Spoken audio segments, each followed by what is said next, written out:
또 지난 한 주간도 열심히 삶의 현장에서 또 뛰시고 살아오시다가 또 함께 예배하는 자리에 나오신 여러분들 축복합니다. 우리 옆에 분들하고 인사 한번 나누시면서 예배 말씀을 듣기 전에 준비하도록 하겠습니다. 한 주간 수고 많으셨습니다. 은혜 받으십시다. 한 주간 수고 많으셨습니다. 은혜 받으십시다. 사랑하는 여러분, 하나님께서 여러분들을 사랑하신다는 걸 믿으십니까? 예. 하나님께서 여러분들을 축복하신다는 사실도 믿으십니까? 우리가 하나님께서 우리를 사랑하시고 축복하신다는 사실을 믿고 살아갈 때 이론적으로도 그렇게 믿고 또 우리 개인적으로도 그렇게 믿지만 어려운 상황이 생기면 가끔씩 그게 의심이 되고 혼란스러울 때가 있는 것도 사실입니다. 우리의 경험 안에서 하나님께서 사랑하시는구나, 우리의 지식 안에서 하나님께서 나를 사랑하시는구나, 이렇게 받아들이게 되는데 우리의 지식과 경험을 뛰어넘는 그런 상황을 경험하고 닥치게 되면 의심이 생기게 되고 혼란스러움이 생기기가 쉽습니다. 오늘 우리가 함께 나누는 이 말씀 속의 주인공 나사로와 또 마리아와 마르다, 이 3남매 하나님의 사랑을 믿는 사람들입니다. 예수님께서 그들을 참 사랑하시는 그 경험 속에 있었던 사람들인데 어느 날 닥친 일 때문에 정말 우리를 하나님께서 사랑하시는가 하는, 예수님께서 정말 자신들을 사랑하시는 것이 맞는가 하는 그런 의심을 깊게 가지게 되었습니다. 우리도 이 장면을 보면서 우리 마음속에 꾹꾹 눌러놓은, 쉽게 사람들에게 이야기하기 어려운 내 마음속의 의심, 내 마음속의 혼란스러움, 이런 것들을 하나님 앞에 말씀으로 해답을 듣는 시간, 어떻게 하면 그것을 극복하고 믿음으로 또 발걸음을 계속 내디딜 수 있는가, 믿음의 전진을 할 수 있는가 하는 것을 깨닫는 귀한 시간 될 수 있기를 소원합니다. 예수님께서 유대인들에게 자기가 하나님의 아들이라는 것을 알리시면서 예수님에게 돌아온 것은 위협과 핍박이었습니다. 특별히 유대 지도자들은 하나님의 아들이라고 주장하며 많은 기적들을 베푸시고 가르침을 베푸시는 예수님을 향해 돌을 던져 죽이려고 하는 그런 살이까지 느끼게 되었습니다. 예수님께서 그런 두 번의 돌을 들어서 예수님을 치려고 하는 일을 피해서 요단강 동편으로 좀 도피를 하십니다. 잠시 그렇게 도피해서 있는 중에 예수님과 평상시에 좀 가까이 지냈던 사람들로부터 전가를 받게 됩니다. 누구냐 하면 오늘 말씀에 읽으신 것처럼 1절에 어떤 병자가 있으니 이는 마리아와 그 자매 마르다의 마을 베다니에 사는 나사로, 이 3남매가 함께 사는 집안에서부터 전가를 듣게 됩니다. 평상시에 친밀하게 지냈던 사람들인 것 같습니다. 나중에 보면 이 3남매 중에서 마리아라는 자매는 예수님께 아주 자기의 집에 있는 귀한 것 중에서 향유 옥합을 향유를 깨뜨려서 예수님께 부어주기도 하였습니다. 요한복음 12장 3절의 말씀에 마리아는 지극히 비싼 향유 곧 순전한 나드 한 근을 가져다가 예수의 발에 붓고 자기 머리털로 그의 발을 닦으니 향유 냄새가 집에 가득하더라. 바로 이때 이 향유를 부어서 예수님께 자기 머리털로 그 발을 닦은 자가 바로 마리아였습니다. 집에 비싼 향유, 순전한 나드 한 근, 오늘날로 따지면 이 비싼 향유 나드 한 근 정도의 액수가 약 한 5,000불에서 6,000불 정도 되었다고 그럽니다. 그 당시 그 사람들에게는 그게 귀중품이었고 폐물과도 같았고 집에 이렇게 놔두면 은은히 향기도 나고 하는 것이기 때문에 돈 좀 있는 집에는 한 병씩 다 있었다고 그래요. 그러니까 집안 형편 어려운 사람들에게 없었던 것 보면 없고, 좀 있는 집에 있었던 것을 보면 좀 사는 집이었을 가능성이 많고, 나이가 어느 정도 들었음에도 불구하고 셋 다 결혼하지 않은 모습을 보면 무슨 사연이 있을 것도 같고, 그럼에도 불구하고 부모님은 안 계신 것을 보면 또 다른 사연도 있을 것도 같은 그런 집안입니다. 이런 집이 예수님과 평상시에 친밀하게 지냈다라는 것이죠. 어느 정도로 친밀하게 지냈냐 하면 이들이 예수님이 자기 자신들을 참 사랑하시는구나 라고 생각을 했습니다. 3절의 말씀에 보면 이에 누이들이 예수께 사람을 보냅니다. 왜냐? 오라버니 나사로가 병이 들었습니다. 이 병든 나사로의 오빠를 위해서 예수님에게 전가를 보내는 것이죠. 그런데 표현하기를 이렇게 전보를 치는데 이렇게 문구를 작성합니다. 주여 보시옵소서 사랑하시는 자가 병들었나이다. 여러 말을 하지 않습니다. 주여 우리가 전보를 보냅니다. 내용을 보냅니다. 사랑하시는 자가 병들었나이다. 우리 어떤 분들은 기도하실 때 우리를 사랑하시는 주님, 사랑하시는 여호와 하나님 이렇게 기도하시는 분들이 있습니다. 무슨 뜻입니까? 하나님께서 나를 사랑하신다는 것을 기도의 전제 속에서 기도의 내용 속에서 표현하고 있는 것이죠. 이들도 예수님께서 나사로와 그 삼남매를 사랑하신다는 것을 알고 있었습니다. 그래서 사랑하시는 자가 병들었나이다 이렇게 내용을 보낸 것입니다. 여기서 사랑하신다라고 했을 때 이 사랑이라는 단어는 필레오라는 어근에서 나온 단어를 썼습니다. 필레오라는 단어는 헬라어 속에서도 특별히 친구 간의 아주 친밀한 관계 속에 있는, 우정의 아주 친밀한 관계 속에 있는 허물없는 관계를 둘 때 바로 이 필레오라는 단어를 씁니다. 필레오의 어근에서 나온 단어를 가지고 사랑하시는, 당신이 아주 친밀하게 대했던 나사로가 병들었습니다. 이렇게 내용을 보낸 것이죠. 그들은 예수님께서 자신들을 그렇게 사랑했다라고 평상시에 믿고 있었습니다. 그런데 예수님께서 그들에게 주셨던 사랑은 차원이 좀 다른 것을 보게 됩니다. 5절의 말씀에 보면 예수께서 본래 마르다와 그 동생과 나사로를 사랑하시더니 라고 말씀하십니다. 결국 예수님께서도 그들을 사랑하셨다라는 것이죠. 이 한국말 단어만 보면, 또 영어 단어만 보면 love라고 되어 있고 사랑이라고 되어 있는데 헬라어는 차이가 있습니다. 3절에 나온 사랑은 필레오가 어근이고 5절에 나온 사랑은 예수님이 하셨던 사랑의 어근, 뿌리는 아가페입니다. 숭고하고 희생하는, 아무 목적 없이 숭고한 사랑으로 사랑하는 완벽한 사랑이 바로 아가페의 사랑 아니겠습니까? 그러니 그들이 예수님으로부터 받았다고 생각되는 사랑은 필레오였고, 예수님이 지금 그들을 향해서 직접적으로 하고 있는 사랑은 아가페의 사랑인 것입니다. 여러분, 이것이 오늘날 우리도 신앙생활 하면서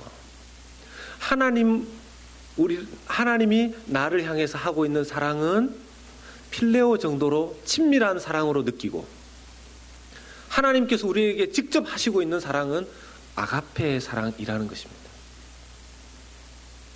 하나님은 우리를 향해서 아가페의 그 숭고하고 완벽한 사랑으로 사랑하시는데, 우리는 하나님께 많이 느끼면 필레오의 사랑쯤을 느낀다는 것이죠.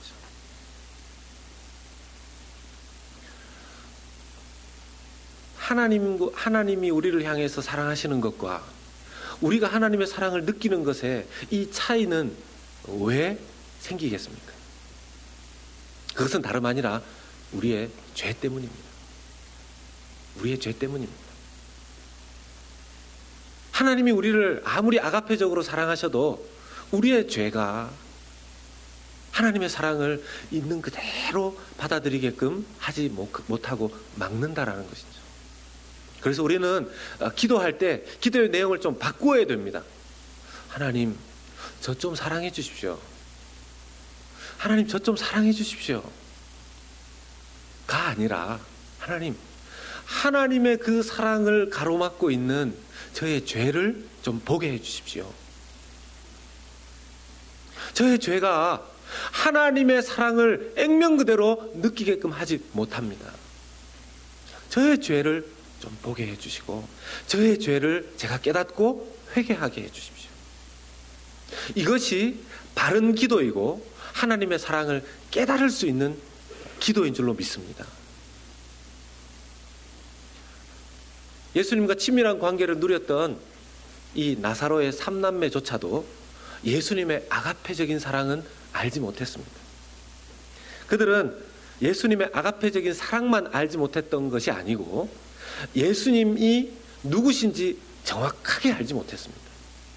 그들이 알고 있는 예수님의 정체는 아주 신령한 선생님이었습니다.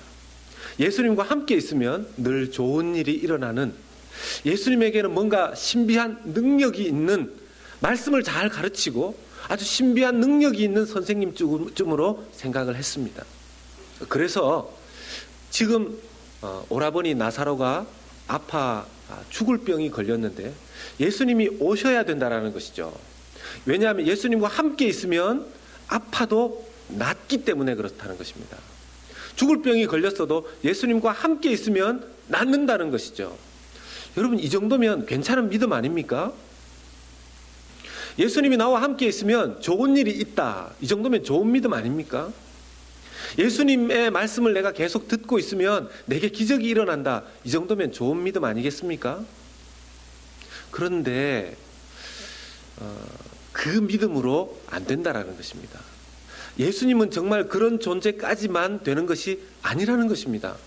그래서 예수님은 그들에게 무엇인가를 가르쳐 주기를 원하셨습니다.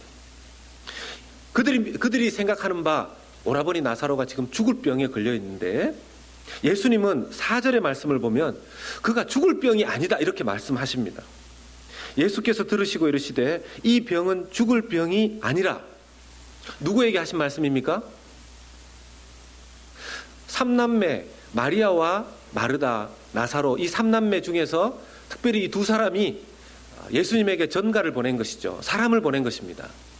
이 사람이 와서 지금 당신의 사랑하는 자가 병들었습니다 라고 한 이 메시지를 전했을 때 이 사자에게 기대했던 것이 뭘까요? 마리아와 마르다가 기대했던 것이 뭐겠습니까? 이 소식을 듣고 내가 사랑하는 나사로가 병들었다고? 급히 가야 되겠다, 빨리 가서 그 사람을 고쳐줘야 되겠다를 마리아와 마르다, 나사로는 기대했을 것입니다. 그런데 예수님께서 대뜸 반응하신 대답이 뭐였습니까? 그 병은 죽을 병이 아니다. 그 병은 죽을 병이 아니라고 했는데요, 예수님 참 멋있는 말씀 아닙니까? 누가 와서 어떤 집사님이 아픕니다 이야기했는데 목사님이, 아주 신령한 목사님이, 집사님 그럼 그 병은 죽을 병이 아닙니다 얘기를 하면 아멘 할렐루야 이렇게 하면서 집으로 돌아가서 부모님 또는 형제에게 그 병은 죽을 병이 아니라고 김 목사님이 얘기했습니다 이렇게 답을 해줘야 되는데, 지금 예수님이 그 정도의 말씀을 하셨으니 얼마나 믿음이 갔겠습니까? 그 병은 죽을 병이 아니랍니다. 이 소식을 가서 전했을 때 나사로는 어떻게 됐을까요? 돌아가셨어요. 돌아가셨는데 지금 나사로가 죽어서 며칠이 지났습니다. 예수님이 오늘 성경에 보면 이틀을, 그 소식을 듣고 이틀을 더 유하신 다음에 베다니로 가십니다. 그러면 베다니의 이 거리와 예수님이 계셨던 거리를 정도를 계산하면 사람이 오는데 하루 정도가 걸립니다. 그러면 예수님이 이 소식을 듣고 이틀을 유하시고 가셨다면 하루가 플러스 되어져서 3일, 이 소식을 듣고 3일 만에 나사로에게 갔는데, 그때 나사로는 어떤 상황이 있었습니까? 이제 3일장을 치르는 상황이었습니다. 그러니 예수님이 이틀을 유하시고 돌아가셨다라면 3일째 만에 하루 길을 걸려서 나사로에게 가셨다라면 전가를, 그 소식을 전해주러 오는 사람이 오는 동안 나사로가 죽었을 가능성이 많습니다. 그러니 예수님이 죽을 병이 아니다 이 말을 이 사자가 전해줄 때 오빠 나사로 이미 돌아가셨는데 옆에 있는 사람들이 뭐라고 생각했겠습니까? 예수님도 못 맞추시는 것이 있구나, 예수님도 못 하시는 것이 있구나.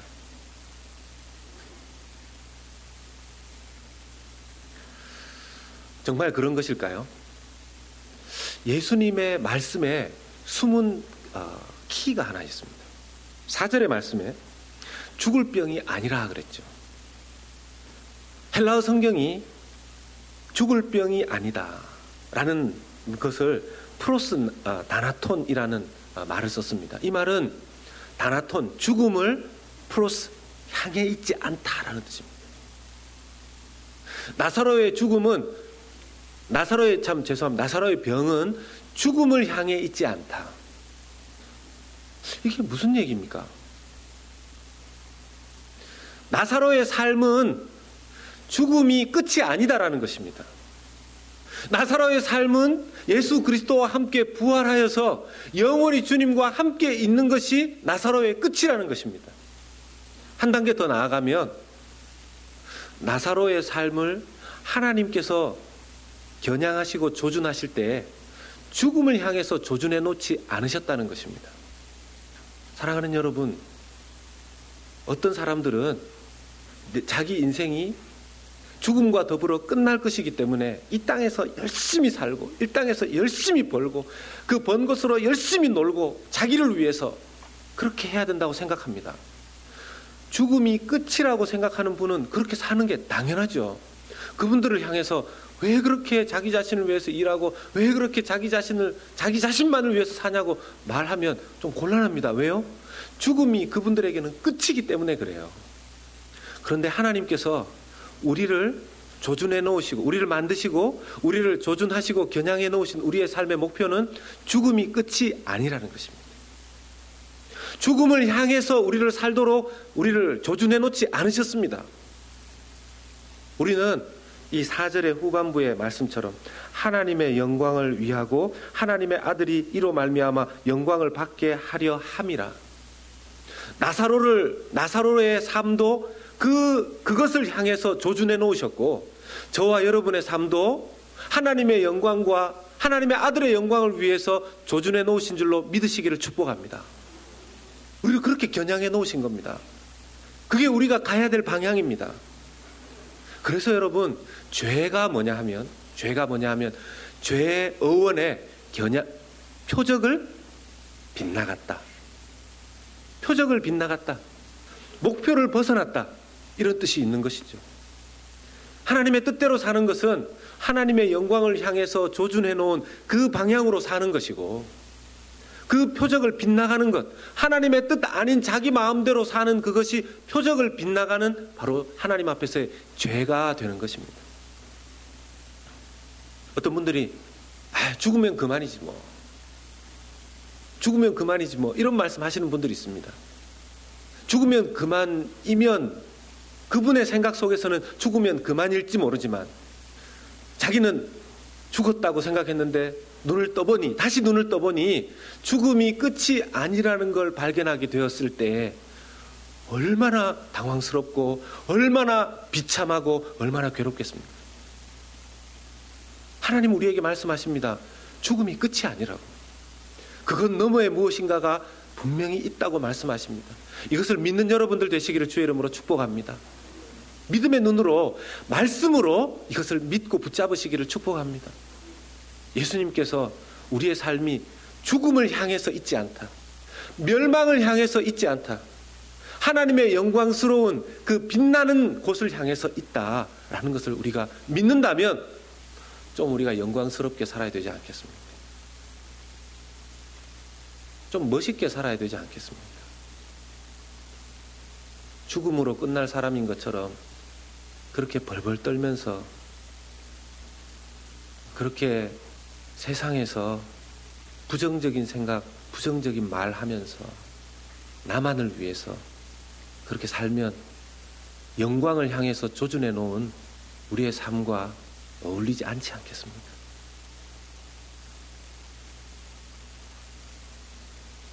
비록 예수님과 친밀한 관계에 있었던 마리아와 마르다와 나사로조차도 이런 믿음이 부족했기 때문에 죽을 병에 걸린 오빠를 보면서 괴로워했습니다. 예수님께서는 이런 급박한 상황 속에서 빨리 움직이시지 않고 이틀이나 더 유하셨습니다. 사실 지금 당장 움직여봤자 이미 나사로도 죽어 있는 상황이었습니다.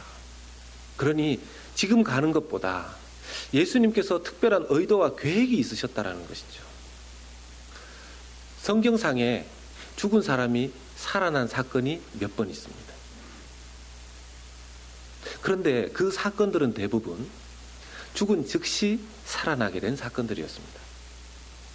오늘 본문에 나오는 것처럼 사람이 죽고 3일 만에 누군가가 살아났다 하는 그런 사건은 단 한 번도 없었습니다. 성경에 예수님께서 직접 이 세상에 오셔서 내가 하나님의 아들이다 하는 것을 말씀으로 뿐만 아니라 어떤 증거로, 어떤 표적으로, 영어로 사인이라고 하죠. 그렇게 나타내신 7가지의 사건이 있습니다. 그 7개의 표적 중에서 가장 클라이막스, 하이라이트가 바로 이 나사로 사건입니다. 그런데 다른 마태, 마가, 누가 이 세 공관복음에는, 공관복음 3가지 이렇게 겹치는 그 퍼블릭한 관점으로, 공통적인 관점으로 쓰여졌다고 해서 마태, 마가, 누가를 공관복음이라고 하죠. 이 공관복음에는 나사로 사건이 나오지가 않습니다. 요한복음에만 이 나사로의 사건이 나와요. 학자들이 이것을 이렇게 해석을 합니다. 여러 가지 것들이 있지만 여러분, 공관복음 마태, 마가, 누가복음은 이 3가지 복음은 대부분 AD 70년 이전 혹은 그 근방에 기록이 되었습니다. 아직까지 유대 관원들이나 유대 지도자들이 두 눈 시퍼렇게 뜨고 예수 믿는 사람들 어떻게든지 잡아가고 또 핍박하기 위해서 두 눈 시퍼렇게 살아있을 그때였었습니다. 그때 다른 표적들을 기록하면서 나사로에 대한 기적은 기록하지 않았습니다. 그런데 공교롭게 요한복음은 AD 한 100년쯤 지나서 지어졌거든요. 기록상으로. 기록 시기가 그렇습니다. 그러니 그런 살기 등등했었던 유대 지도자들이 이제 하나 둘씩 돌아가시고 이제는 사람들에게 만천하에 나사로의 이 부활 사건을 3일 만에 다시 살아난 이 사건을 사람들에게 믿음을 위해서 널리 알려주고 싶은 마음이 요한에게 있었던 것 같습니다. 그래서 기록이 되어졌던 것이죠. 어쨌든 이틀을 더 유하시면서 예수님께서 있는 이 동안에 나사로는 병들어서 죽었고 이제 장례의 기간이 하루 이틀 이렇게 지나게 됩니다. 그때 이 3명의 3남매, 1명은 죽었으니까 2명이죠. 마음이 어땠겠습니까? 원망을 하기도 그렇고 마음속에 답답하고 원망스러움이 사람이라면 있지 않겠습니까? 원망스러운 말을 하지는 않았던 것 같아요. 직접 옆에 있는 사람들에게. 입이 무거웠던 사람인 것 같습니다. 그런데 마음속 한구석에는 이 괴로움이 있었던 거죠. 오늘날 우리에게도 그렇지 않습니까? 믿음 생활을 오래 했기 때문에 그래도 직분자이기 때문에 내게 일어난 이 일에 대해서 하나님 앞에 서운하기도 하고 섭섭하기도 하고 답답하기도 하고 화도 나고 짜증도 나는데 차마 입 밖에 그 일을 내자니 그래서는 안 될 것 같고 마음속 한구석에는 왜 하나님 일이 이렇게 되게끔 놔두십니까? 왜 하나님 좀 도와주시지 않으십니까? 왜 좀 기도에 응답해 주시지 않으십니까? 이런 일이 없으십니까? 하나님 앞에 많은 기도를 했음에도 불구하고 일이 반대 방향으로 움직일 때가 있습니다. 그러면 저도 사람들에게는 될 겁니다. 나으실 겁니다. 회복이 될 겁니다. 말은 하지만 속으로는 하나님, 어떤 때는 이런 기도도 나옵니다. 저도 좀 체면 좀 살려주십시오. 이런 기도도 나옵니다. 기도를 얼마나 더 해야 됩니까? 나중에는 이런 기도도 해봤다가 저런 기도도 해봤다가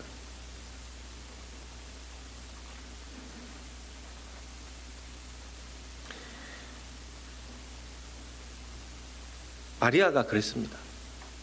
나중에 마리아가 예수님 만나서 이 감정이 탁 튀어나옵니다.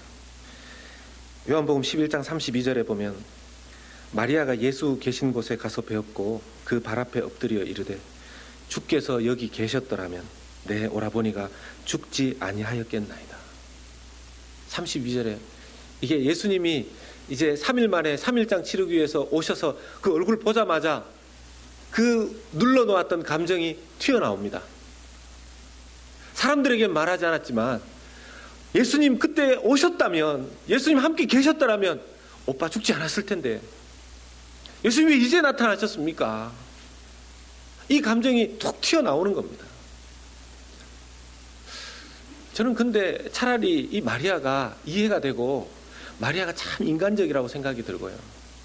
우리도 하나님 앞에 차라리 이렇게 반응하는 게 훨씬 더 좋겠다고 생각이 듭니다.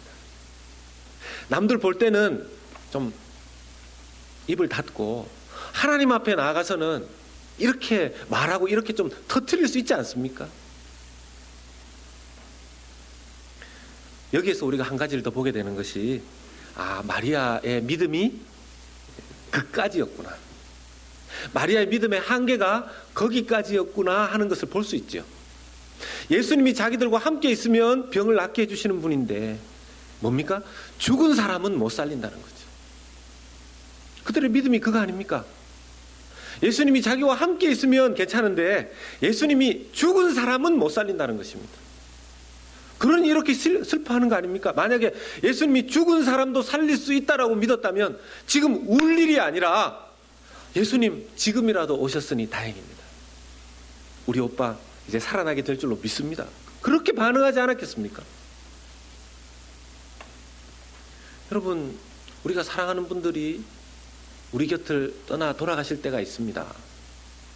믿음으로 그분들을 보내죠.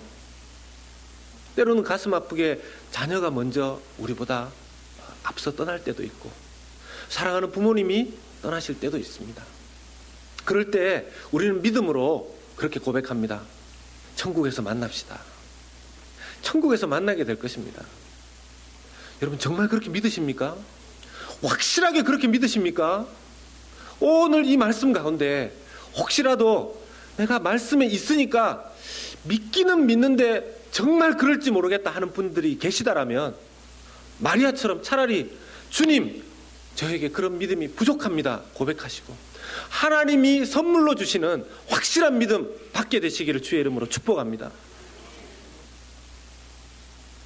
예수님께서 이것을 믿음으로 제대로 가르쳐주기 위해서 이틀을 더 유하신 다음에 3일째에 나사로에게 오신 것입니다. 전통적으로 동양 사상에서는 3일이 지나면 그 사람의 혼도 떠나고 영도 떠나고 어떻게 해서도 다시 그 사람은 돌아올 수 없다라는 그런 사상이 있습니다. 동양 사상에. 이스라엘도 그래서 3일장을 치르는 것이죠. 보통 이틀까지는 그냥 놔둡니다. 3일 때에는 사상적으로나 옛날 전통적으로나 완전히 떠났다라고 생각하는 거죠. 그래서 떠나보내는 3일째의 장례식을 치릅니다. 그때 정확하게 예수님이 오신 것이죠. 내가 보기에는 잠들었다. 내가 보기에는 잠들었다. 이게 예수님의 시선이고 우리의 인간적인 시선은 죽은 것이죠. 우리 시선 믿지 않고 우리 시각 믿지 않고 예수님의 시각 믿는 여러분들 되시기를 바랍니다. 이게 어렵습니다. 이게 어렵습니다. 여러분 보이는 걸 믿으라면 얼마나 쉽습니까? 이해되는 걸 믿으라면 얼마나 쉽습니까? 근데 이해가 되지 않는데 믿으라고 하니 본 적이 없는데 믿으라고 하니 이게 사람 참 힘들게 하는 것이죠. 그래서 샘플 케이스로 이 나사로를 살려주신 거 아닙니까? 어떤 분들은 그럽니다. 아니 예수님이 죽은 나사로도 살려주셨는데 왜 우리 아픈 누구누구 돌아가시지 말아야 됐을 누구누구 그 사람 왜 못 살려주셨는가 이렇게 말씀하시는 분 계십니다. 예수님의 이름으로 기도하면 막 벌떡벌떡 일어나고 막 살아나고 이래야 되는 거 아닌가? 여러분 만약에 그렇게 되면 어떻게 되겠습니까? 자기는 좋을지 모르지만 이 세상 난리 납니다. 죽은 사람 장례식 가가지고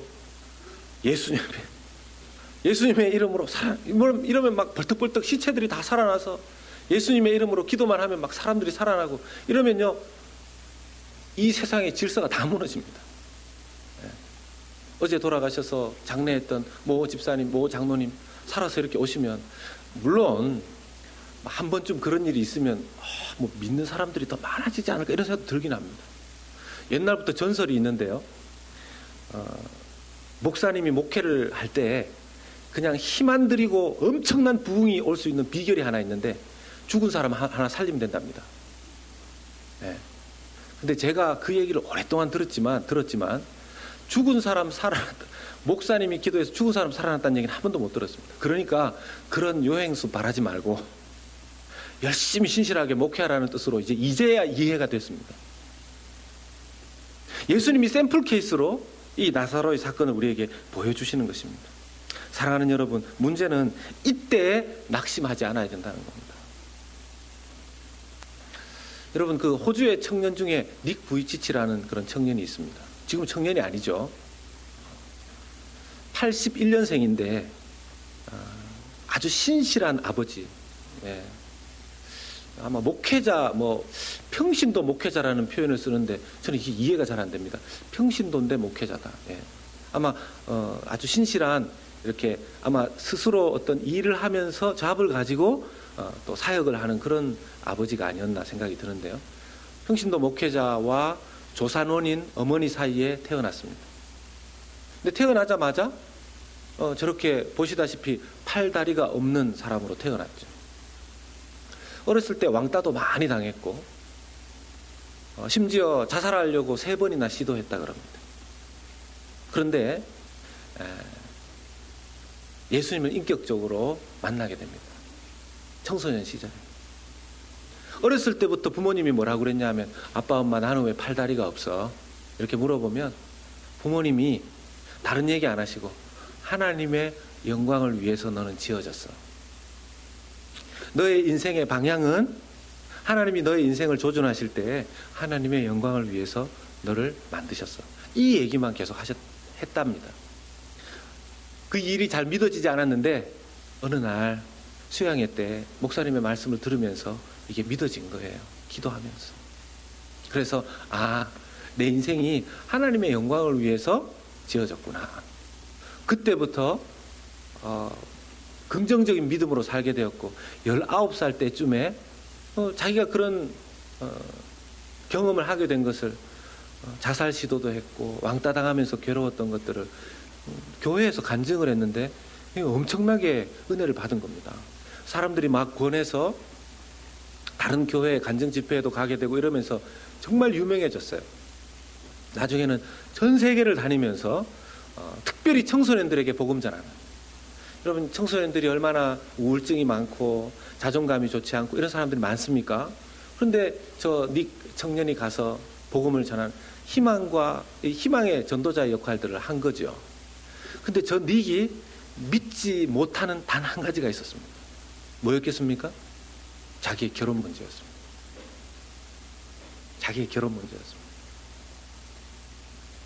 여러분, 사람들에게 말씀을 전해서 자기도 그렇게 믿는 것처럼 보이고, 여기 앉아 계신 분들도 그런 믿음을 수긍하는 것처럼 보이는 것과, 그 일이 자기 개인에게 주어졌을 때 그 일을 믿음으로 해내는 것과 진짜 그렇게 믿는 것은 조금 차이가 있습니다. 닉이 사람들이 하나님 모든 걸 할 수 있고 자기는 하나님 영광을 위해서 지어져서 이렇게 행복하다고 말했지만, 자기 마음속에 단 한 가지, 결혼할 수 있을까?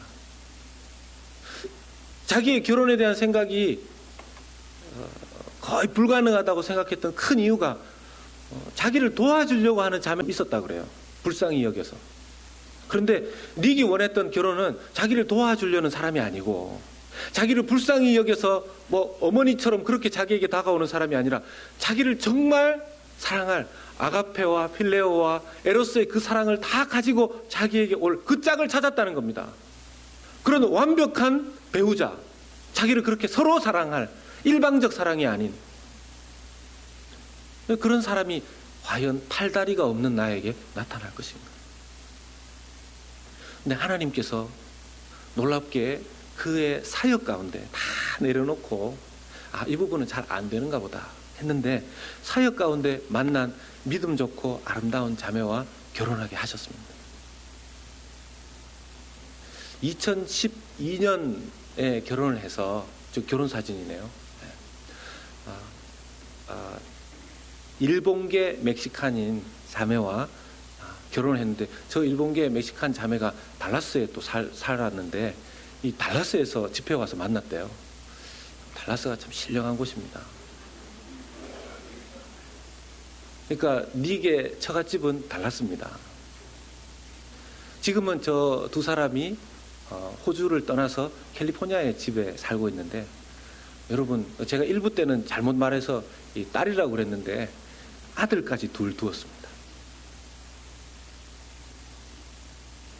닉이 그 전에 자기가 믿고 있고 자기가 알고 있던 그 하나님을 전하는 것과 자기가 전혀 불가능하다고 생각했었던 그 완벽한 결혼이 이루어지고, 심지어 자기를 통해서 사랑하는 두 아들까지 태어난 것을 보면서 그 다음에 전하는 메시지의 질과 깊이와 높이가 완전히 달라졌습니다.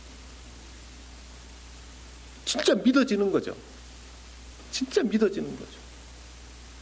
사랑하는 여러분, 우리가 가보지 않은 길을 가고 우리가 경험해보지 않은 일을 경험하게 될 때 참 어렵습니다.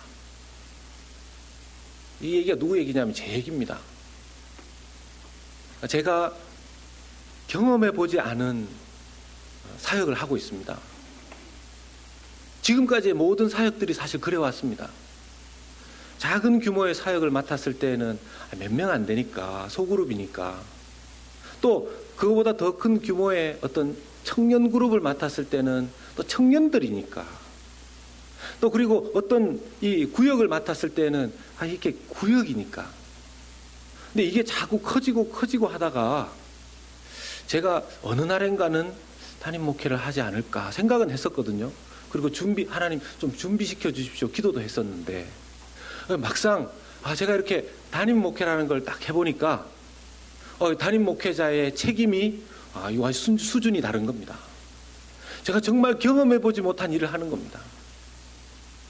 그래서 여러분들 앞에서 제가, 여러분들은 어떻게 보실지 모르지만 저는요, 속으로는 정말 벌벌벌 떨 때가 정말 많습니다. 그렇게 안 보이십니까? 속으로는 하나님 어떻게 해야 됩니까?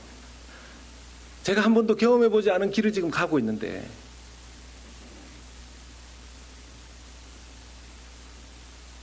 우리 교회가 한 번도 경험해보지 않은 새로운 믿음의 길로 하나님께서 이 교회를 세우시라고 저를 보내셨다고 저는 믿는데, 여러분도 경험해보지 않으셨고 저도 경험해보지 않은 그 믿음의 길을, 믿음의 공동체를 이렇게 부족한 사람이 속으로는 덜덜덜 떨면서, 여러분들 계실 때는 제가 웃을지 모르지만 여러분들 가시고 나서 여기 없으실 때 제가요, 정말 여러분들 앉아 계신 좌석들 곳곳에 다니면서 토요일 밤에 이럴 때는 머리를 쳐박고 기도합니다. 머리를 쳐박고 기도합니다. 여기를 다 다니면서. 이렇게 부족한 사람을 통해서 하나님 이 교회 어떻게 하시겠습니까? 저는 못합니다. 아예 대놓고 얘기합니다. 하나님 저는 못합니다. 하나님 하십시오. 하나님이 일하셔야 됩니다. 저는 못합니다. 제게 이것이 믿음의 한계입니다. 솔직하게. 본 적이 없거든요. 해본 적도 없거든요. 그러니 여러분 기도해야 되는 것이죠. 그렇기 때문에 다시 한번 믿음으로 우리 허리띠를 졸라매야 되는 것이죠. 예수님께서 결국 죽은 나사로가 오라버니가 살아나는 것을 보여주지 않으셨습니까? 이게 우리를 향하신 하나님의 계획의 끝이라는 것을 우리도 나사로 집안뿐만 아니라 우리도 믿어야 될 줄로 믿습니다. 하나님께서 우리를 하나님의 영광의 그 끝에 도달하게 하실 것입니다. 옆에 분들에게 한번 얘기해 주십시오. 당신은 잘 될 것입니다. 당신은 잘 될 것입니다.